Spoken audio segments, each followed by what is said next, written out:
दोस्तों आज हम बात करते हैं यूरिनरी ब्लैडर कैंसर की। यूरिनरी ब्लैडर क्या होता है? यूरिनरी ब्लैडर एक ऐसा अंग है जिसके अंदर की पेशाब स्टोर होता है। किडनीज जो हैं यूरिन बनाती हैं, वहाँ से यूरिन बन के यूरेटर्स के थ्रू, यूरेटर्स ट्यूब्स होती हैं जो यूरिन को ड्रेन करती हैं किडनीज से, और यूरिन वहाँ से बह के पेशाब की थैली में स्टोर होता है। जब अर्ज होती है तो हम यूरिन पास करते हैं पेशाब की नली द्वारा, जिसको कि यूरेथ्रा कहा जाता है। तो ब्लैडर जो है वो एक यूरिन का स्टोरेज का अंग है। उसके अंदर कैंसर हो सकता है जिसको कि यूरिनरी ब्लैडर कैंसर कहते हैं। इसके क्या क्या लक्षण होते हैं? लक्षण होते हैं पेशाब में खून आना। अक्सर खून डेली नहीं आता है, हो सकता है एक बार आया और उसके बाद बंद हो गया और उसके बाद कुछ महीनों के बाद कुछ दोबारा ब्लीडिंग हुई। तो आमतौर पे लोग इसको इग्नोर कर जाते हैं, वो अज्यूम कर लेते हैं कि ये कुछ यूरिन इन्फेक्शन थी या कुछ खाने में आ गया था जिसकी वजह से ब्लीडिंग हुई, और वो कैंसर अक्सर अनडिटेक्टेड चला जाता है। तो ब्लीडिंग एक ऐसा सिम्टम है जिसको कि कभी इग्नोर नहीं करना चाहिए, अज्यूम नहीं करना चाहिए कि इन्फेक्शन की वजह से था या स्टोन की वजह से था, और उसका हमेशा इन्वेस्टिगेशन कराना चाहिए। दूसरी चीज़ें हैं पेशाब बार बार जाना।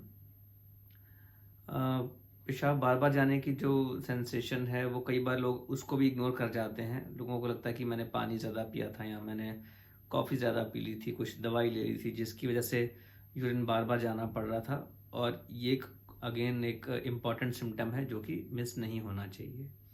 इसके अलावा पेशाब की थैली के एरिया जो कि बेल्ट एरिया के ऊपर है उस एरिया में पेन होना, या फिर बैक में पेन होना, या फिर जो है यूरिन कंट्रोल ना कर पा रहा ना, यूरिन जो है बाथरूम जाने से पहले ही लीक हो जाना, अनएक्सप्लेन्ड वेट लॉस या परसिस्टेंट फीवर, ये सारे लक्षण हैं एक यूरिनरी ब्लैडर कैंसर के। कभी कभार अगर ब्लीडिंग ज़्यादा होती है, क्लॉट आ जाता है, उसके अंदर जमा हुआ खून आया, तो यूरिन बंद भी हो सकता है और कैथेटर लगाने की ज़रूरत पड़ सकती है। तो ब्लीडिंग एक ऐसा सिम्टम है जिसको कि कभी इग्नोर नहीं करना चाहिए और उसका हमेशा प्रॉपर इन्वेस्टिगेट करवाना चाहिए यूरोलॉजिस्ट द्वारा। तो पता कैसे चलता है कि ब्लैडर कैंसर है कि नहीं है? एक तो यूरिन टेस्ट के अंदर रेड ब्लड सेल्स आ सकते हैं। फेक यूरिन का टेस्ट होता है जिसको कि हम यूरिन फॉर साइटोलॉजी कहते हैं। उसके अंदर अगर कुछ सस्पिशियस सेल्स हैं, उसको अगर हम माइक्रोस्कोप के अंदर देखते हैं तो कुछ सेल्स ऐसे होते हैं जो नॉर्मल नहीं दिखाई देते, वो कैंसर के सेल्स होते हैं। तो वो माइक्रोस्कोप में देखने से पता चल जाता है कि ये कैंसरस सेल्स हैं कि नहीं है। लेकिन ये श्योर शॉट तरीका नहीं है, क्योंकि काफ़ी बार अगर कैंसर अर्ली स्टेजेस में है तो वो ये टेस्ट नेगेटिव होता है। ये टेस्ट आमतौर पे हम डेली बेसिस पे बोलते हैं 3 से 5 दिन के लिए, और इससे जो है डायग्नोसिस होने की संभावना बढ़ जाती है। लेकिन एक ही कन्फर्मेटरी टेस्ट नहीं है। अगर ये टेस्ट नेगेटिव है इसका मतलब ये नहीं है कि कैंसर नहीं है। फिर होता है अल्ट्रासाउंड। अल्ट्रासाउंड हम किडनी, यूरेटर और ब्लैडर रीजन का करते हैं। इससे हमें अंदर कोई गांठ अगर है ब्लैडर के अंदर तो वो उसका आइडिया आ जाता है। और लेकिन इसके भी लिमिटेशंस हैं। अगर गांठ वो छोटी है या फ्लैट है, उसका बम्प नहीं बना हुआ है, मोटाई उसकी कम है, तो वो अक्सर अल्ट्रासाउंड में भी मिस हो सकती है। तो अगर अल्ट्रासाउंड नेगेटिव है और डॉक्टर को सस्पिशन है कि कैंसर हो सकता है, सो आपके यूरोलॉजिस्ट आपको सजेस्ट कर सकते हैं सीटी स्कैन और सिस्टोस्कोपी के लिए। सीटी स्कैन के अंदर भी जो है बहुत छोटी जो ग्रोथ्स हैं वो मिस हो सकती हैं। तो एक अपने आप में वो भी कंफर्मेटरी मेथड नहीं है। इसके अलावा जो कंफर्मेटरी मेथड है वो है सिस्टोस्कोपी। सिस्टोस्कोपी में क्या करते हैं, पेशाब के रास्ते में एक कैमरा डाला जाता है पतला, और उसको हम मॉनिटर पे देखते हैं, मैग्नीफाइड विजन में देखते हैं, मैग्नीफाइड व्यू में देखते हैं। उसके अंदर हमें आइडिया आ जाता है डायरेक्ट देखने से कि कोई कैंसर तो नहीं बन रहा है, कोई वहाँ पे कुछ गांठ तो नहीं बन रही है। तो सिस्टोस्कोपी जो है कंफर्मेटरी मेथड है ब्लैडर कैंसर जानने के लिए। उसमें से उस टाइम पे बायोप्सी भी ले सकते हैं जो एरियाज़ की सस्पिशन लगता है, और वो हम अगर विजुअली वो कैंसर दिखाई दे रहा है तो उसको हम एज अ क्यूरेटिव ट्रीटमेंट भी कर सकते हैं। उसका हम ट्रीटमेंट उसी टाइम पे कर सकते हैं, जिसको कि हम TURBT बोलते हैं। इस ऑपरेशन का नाम TURBT है, जिसको का फुल फॉर्म है transurethral resection of bladder tumour. इसका मतलब यूरिन के रास्ते से अंदर जा करके ब्लैडर ट्यूमर को हम जो काट के निकाल देते हैं उसको हम TURBT कहते हैं। ये अंडर एनेस्थीसिया किया जाता है, और इसके लिए हॉस्पिटल में 2-3 दिन आपको रुकना पड़ सकता है। यूरिन के रास्ते में पाइप लगेगी जिससे कि यूरिन जो है ड्रेन होके बाहर आता है और ब्लैडर को हील करने का टाइम मिलता है। इसके बाद जब हम वो बायोप्सी हम भेजते हैं तो उसके अंदर जो रिपोर्ट्स आती हैं उसके बेसिस पे अगले ट्रीटमेंट किए जाते हैं। किस टाइप के कैंसर्स होते हैं अक्सर? मेनली जो है मोर देन 99% चांसेस होते हैं कि ट्रांजिशनल सेल कार्सिनोमा नाम का कैंसर होता है। ये ट्रांजिशनल सेल्स जो हैं वो जो यूरिन ब्लैडर और किडनी और यूरेटर जो है उसकी जो अंदर की जो दीवार है उसके ऊपर जो लाइनिंग है उसको हम ट्रांजिशनल सेल्स कहते हैं, और मेन जो कैंसर है इसी प्रकार का है जिसको कि हम ट्रांजिशनल सेल कैंसर कहते हैं। इसके अलावा बहुत रेयर जो कैंसर्स हैं जिनका कि चांसेस 1% से कम है वो है स्क्वेमस सेल कार्सिनोमा, एडिनोकार्सिनोमा और स्मॉल सेल कार्सिनोमा। ये बहुत रेयर सिचुएशंस में ही पाए जाते हैं। रिस्क फैक्टर्स क्या हैं? किस लोगों को कैंसर होने की संभावना ज़्यादा है? तो सबसे इम्पॉर्टेंट जो रिस्क फैक्टर है वो है स्मोकिंग या टोबैको। सिगरेट, तंबाकू किसी भी फॉर्म में हो उसको उसके सेवन से ना केवल ब्लैडर का कैंसर बल्कि कई किस्म के और दूसरे कैंसर की संभावना भी बढ़ जाती है। इसके अलावा कुछ केमिकल्स हैं जिसके एक्सपोजर से कैंसर होने की संभावना बढ़ती है। जो कि जो लोग फैक्ट्री वर्कर हैं जैसे कि पेंट की इंडस्ट्रीज़ में है, रबर की इंडस्ट्रीज़ में है, लेदर्स हैं, लेदर इंडस्ट्री में है, डाई इंडस्ट्री है, और जिन लोगों को इन सब केमिकल्स एक्सपोजर है उनको कैंसर होने की संभावना ज़्यादा होती है। इसके अलावा ऐसा पाया गया है कि पानी के अंदर कुछ केमिकल्स हैं जैसे कि आर्सेनिक है या कैडमियम है, इसके एक्सपोजर से भी उन एरियाज़ में कैंसर होने की संभावना बढ़ जाती है। तो जिन लोगों को इस चीज़ों का एक्सपोजर है इन केमिकल्स का, या फिर जो स्मोकर हैं उनको कोशिश करनी चाहिए कि स्मोकिंग बंद करें, क्योंकि ब्लैडर कैंसर ही नहीं इससे और भी बहुत सारे हेल्थ रिस्क हो सकते हैं। इसके अलावा जो है जिन लोगों को रिस्क फैक्टर्स हैं जो कि फैक्ट्री वर्कर्स हैं उनको साल में एक बार अपना यूरिन टेस्ट करवा सकते हैं या फिर अल्ट्रासाउंड करवा सकते हैं जिससे कि डिटेक्शन के चांसेस बढ़ सकते हैं।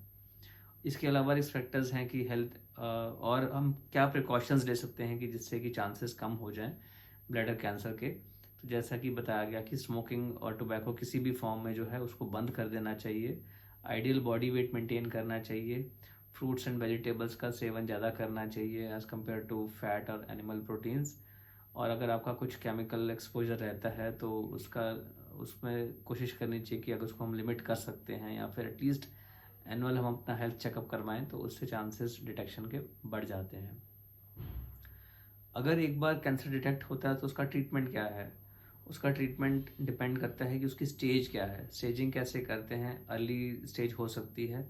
अर्ली स्टेज में क्या होता है कि जो यूरिन ब्लैडर की जो लाइनिंग है, कैंसर जो है सिर्फ उसकी ऊपरी सतह के ऊपर है, अभी वो अंदर डीपर लेयर्स में नहीं गया हुआ है। तो ये जो अर्ली स्टेज जो है ब्लैडर कैंसर की, that is the easiest to treat. वो यूरिन के रास्ते से कैमरा डाल करके TURBT जब हम करते हैं तो उससे ट्रीटमेंट उसका हो जाता है। लेकिन एक बार वो कैंसर एडवांस हो गया, अगर वो मसल के अंदर चला गया, कैंसर इग्नोर्ड रहा, बहुत टाइम तक ट्रीटमेंट नहीं कराया, तो वो कैंसर जो है डीपर लेयर्स में चल जाता है पेशाब की थैली में, उसको हम मसल इन्वेजिव कैंसर कहते हैं। उसके अंदर जो है ट्रीटमेंट जो है वो ज़्यादा एग्रेसिव करना पड़ता है। उसके अंदर पेशाब की थैली निकालने की ज़रूरत पड़ सकती है, कीमोथेरेपी की ज़रूरत पड़ सकती है, रेडिएशन की ज़रूरत पड़ सकती है। तो कोशिश यही होनी चाहिए कि अर्ली स्टेजेस में कैंसर डिटेक्ट हो जाए तो उसका जो ट्रीटमेंट है वो ईजी है और लेस इन्वेजिव है। एक बार कैंसर एडवांस हुआ तो पेशाब की थैली पूरी निकालनी पड़ती है, और एक ये एग्रेसिव और जटिल ट्रीटमेंट है जो कि जिसके अपने साइड इफ़ेक्ट्स भी रहते हैं। इसके अलावा अगर जो अर्ली स्टेजेस हैं कैंसर की, उसके अंदर हम और जो मेथड्स यूज़ करते हैं ट्रीटमेंट के, वो हैं इंट्रावेसाइकल थेरेपी, जिसके अंदर की मेडिकेशंस पेशाब की थैली में चली डालते हैं यूरिन कैथेटर के रास्ते, जिससे कि कैंसर की रोकथाम हो सके, उसकी वापस आने की संभावना कम हो जाए। मेन जो प्रॉब्लम है ट्रांजिशनल सेल कैंसर्स की, यूरिनरी ब्लैडर कैंसर्स की, कि ये कैंसर्स दोबारा आ ही जाते हैं। 30 to 50% चांसेस होते हैं कि कैंसर्स दोबारा होंगे, तो उसके अंदर बहुत रेगुलर चेकअप की ज़रूरत पड़ती है। नॉर्मली जो सुपरफिशियल ब्लैडर कैंसर्स हैं उसके अंदर हम 3-3 महीने के लिए हम सिस्टोस्कोपी करते हैं।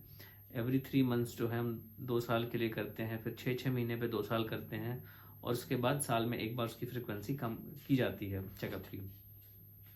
तो इसका रेगुलर जो चेकअप है वो ज़रूरी इसलिए है क्योंकि ये कैंसर अक्सर वापस आते हैं, और बेस्ट चांस जो सर्वाइवल का है वो तभी है कि अगर ये जो कैंसर्स हैं अर्ली स्टेजेस में डिटेक्ट हो जाएं।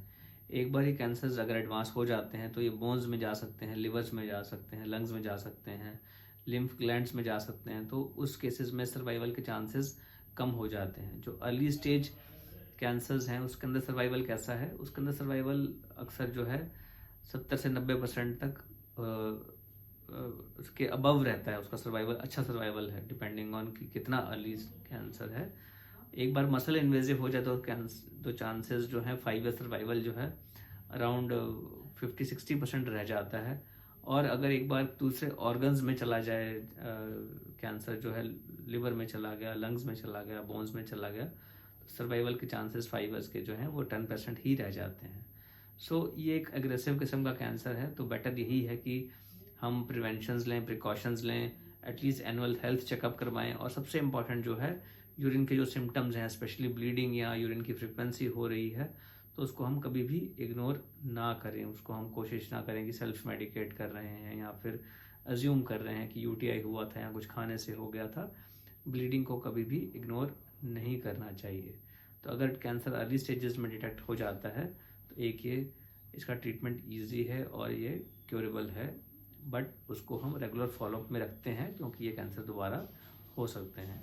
दोस्तों, मैं doctor Aman Gupta, urologist and male sexual health expert, kidney transplant surgeon, Fortis hospital, Vasant Kunj, New Delhi.